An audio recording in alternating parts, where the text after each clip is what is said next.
Hey guys, it's the nerd half of this Nerdtroverts duo, and I'm here today with an actual book video. And by that, I mean I'm actually going to be holding books in my hand and talking about them. I think I have made 2 of these videos, and I think the last one I made was the We Were Lies review I did like 2 years ago. So this is long overdue. I tried filming this video yesterday, and it didn't work. And by that I mean everything just... It was like the universe was conspiring against me, honestly. My camera stopped recording and I didn't notice. And so it just turned off while I was talking and I was like, oh, that's not a good sign. And so I checked the footage and the framing was bad and the lighting was bad. And I honestly don't know if it's any better in this video, but I'll find out in editing, I guess. It's been a bit of a weird reading year for me. And by that, I mean, I read a lot in January and then university picked up, and then I didn't read, and then I read 10 books in a week in like May, and now I've been reading more frequently. So I actually have books that I can talk about that I've read this year. So I'm going to be talking about all the books that I've read in the first 6 months of 2018. This video is going to be in 2 separate parts. The first part is going to be the books that I loved, I really enjoyed, and I liked. And the second part is going to be books that I hated, I didn't like, or I was just indifferent to. So I have this big cute little book box. And this has all of the names of the books that I've read this year. Well, actually, the names of the books that I liked that I read this year. And I'm going to be pulling them out and talking about them. Alright, let's just jump into it. First name.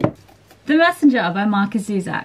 I don't have a physical copy of The Messenger by Marcus Zusak. This is a book that I borrowed from my friend. And basically, if you don't know who Marcus Zusak is, he's the author of The Book Thief and The Messenger, obviously. And I read The Book Thief when I was in high school. And so my friend found out and she was like, I have The Messenger by Marcus Zusak, you should read it. And I did, and I loved this book. It was one of the first books I read when I got out of my reading slump, and it was so interesting. So this book is about I think he's just out of high school, this young kid who, not this young kid, this young adult who gets these messages in the mail telling him to do something, but he doesn't know what, and all there is sort of like an address, a person's name, or I think at one point there was poems, I don't really remember, maybe it was films, I don't really remember. But it was really interesting because he had to like figure out who everyone was and how he could help them. And it's really hard to describe how good Marcus Zusak's books are without having the other person having read the book. That didn't make sense, but like I highly recommend this book. It's one of my top favorites. Like it's so interesting. I don't know how else to say it. Magnus Chase and the Ship of the Dead. Magnus Chase and the Ship of the Dead is the 3rd book in a trilogy written by Rick Riordan, the author of my favourite book series of all time, aka Percy Jackson. And I can't talk about the plot of this book without spoiling this book, but I absolutely loved it. It was such a great finale to the series. I do wish there was more because I love these characters so much, but I thought it was a really good ending, and it was like sort of an open-ended ending, which means that there could be more stories. So Magnus Chase and the Gods of Asgard is about this guy, Magnus Chase, who basically in the first book he dies and he goes to a place called Hotel Valhalla, which is where sort of heroes go after they die in the Norse mythology world. And Magnus Chase is the son of a Norse god. And I don't know what else to say about it.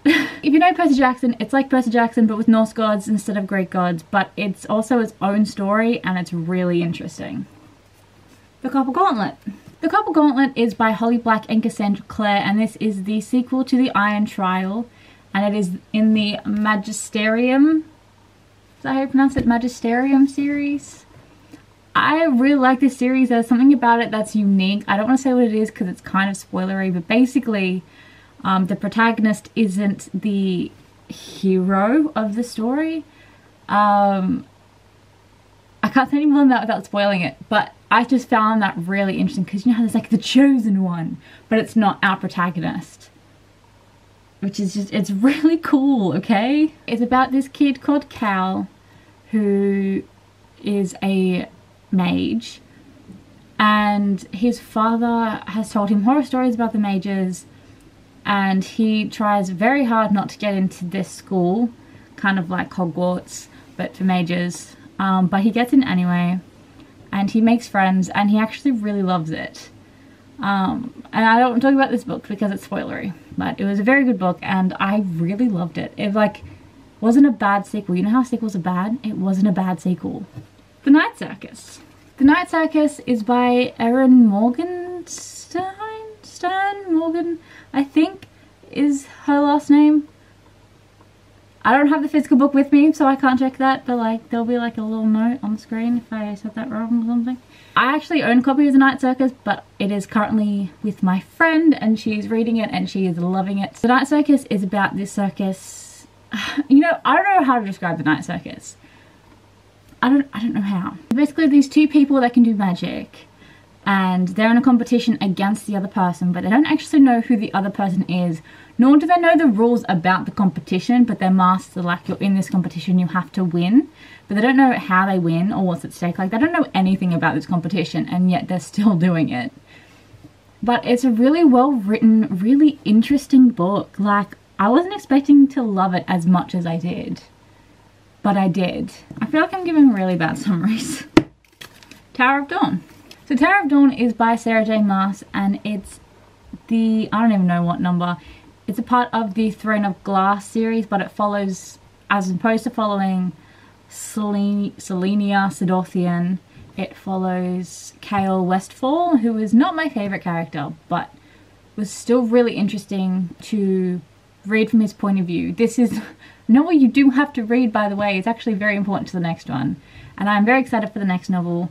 I did enjoy it. I liked the characters that were introduced. I liked the way that the story was done. It was a bit slow at times. It's a very big book, but I still really enjoyed it, and I am super excited for the next book in the Throne of Glass series.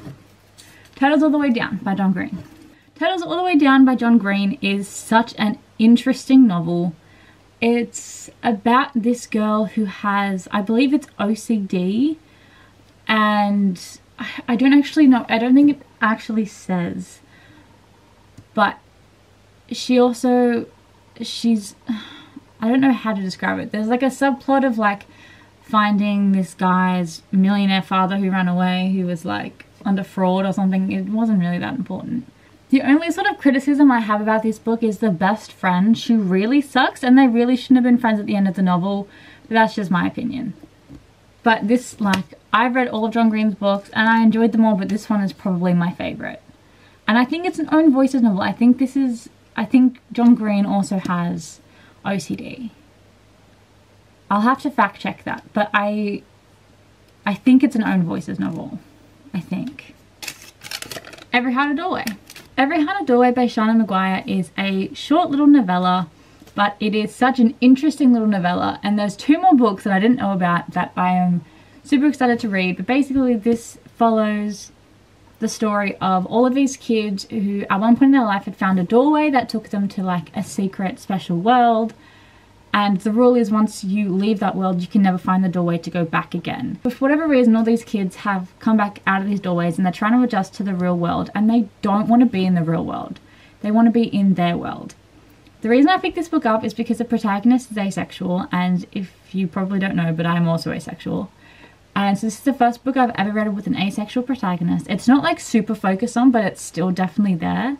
There's also a trans male character who is a main character, and there is one point where people are being discriminatory towards the trans character, but it's seen as a very negative thing and it's shut down really quickly.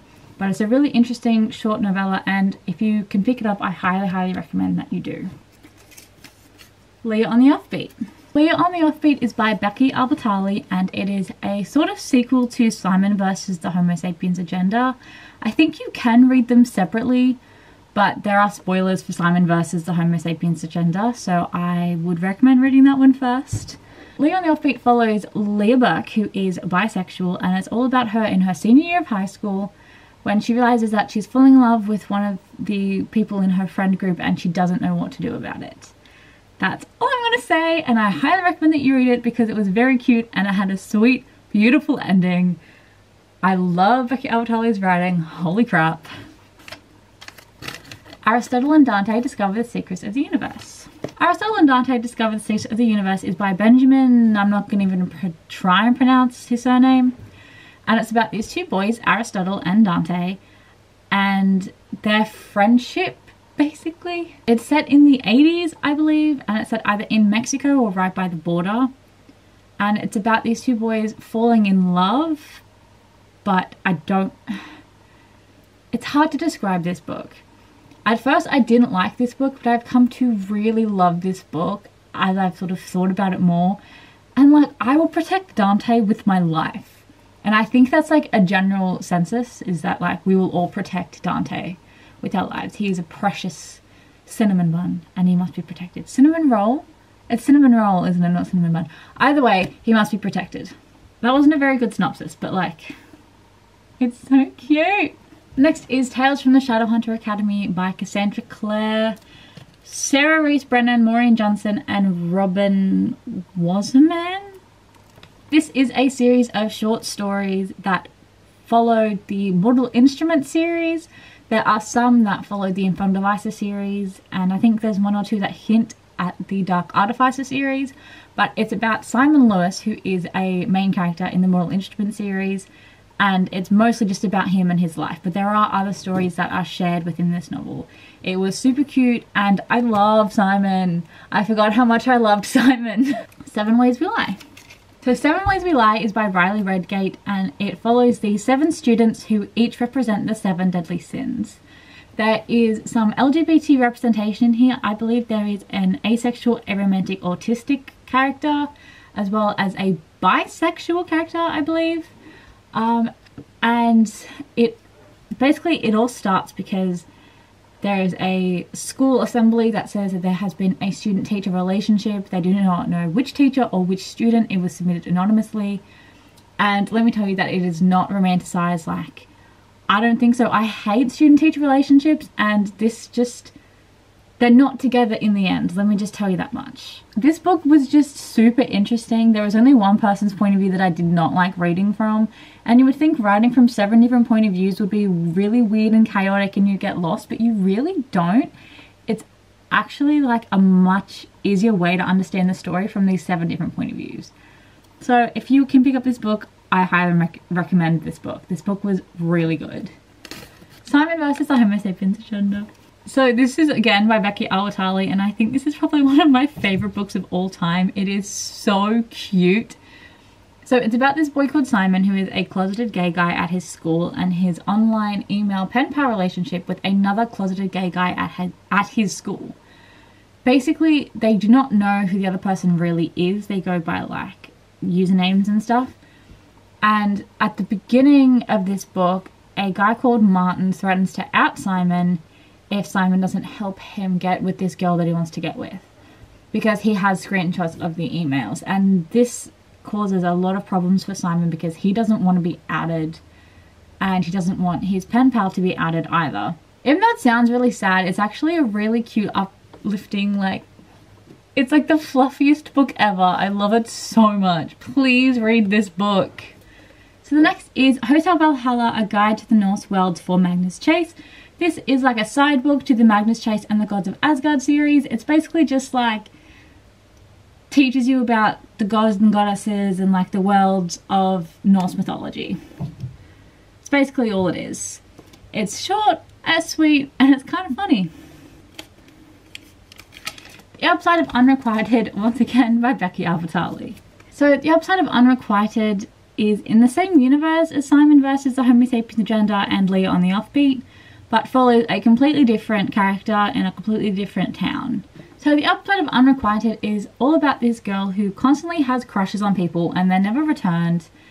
And basically one summer, I think it's summer, because they're not at school, there are 2 guys that she like sort of has crushes on. One's like the perfect guy to have a crush on, like he's good looking and like he's cool and all this stuff. Then there's like the nerdy guy that she works with. Her sister is sort of like pushing her to get into a relationship, her twin sister. It's a really cute story once again by Becky Awatali, and I really loved it.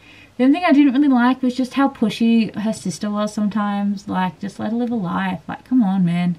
But it also has LGBT rep because her twin sister is a lesbian, I think, and has a girlfriend, and they both have 2 mums. Next is a book you probably have never heard of before, and it's Burial Rites by Hannah Kent. Burial Rites is a historical fiction novel about this girl who has been accused of murder and has been sentenced to death, and she has to live at this family's farmhouse until she is killed, basically.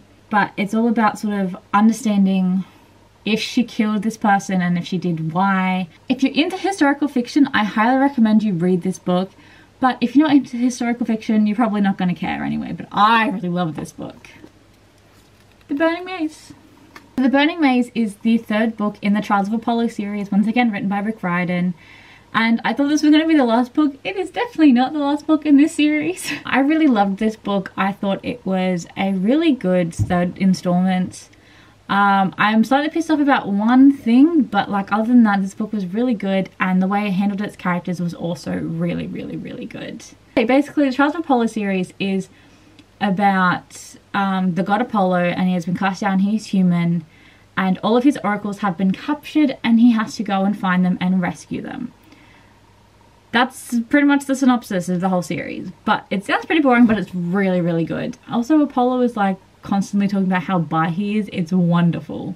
So that's all the things in here, but I have 2 books in front of me that I know I read this year that I loved, so I'm going to talk about them even though they're not in here. And it's Camp Half-Blood Confidential, which is once again like the Magnus Chase Gods of Asgard book. It's basically just like a side book that like helps explain the Percy Jackson and the Olympians world and the Greek gods and stuff, but it's also really funny, and there's like interviews, and there's just like, if you like Percy Jackson, please read this. It is so funny. And the last one is Taj Hutt's Tolstoy by Catherine Ormsby. Oh, this book has meant the world to me, and I didn't think it would.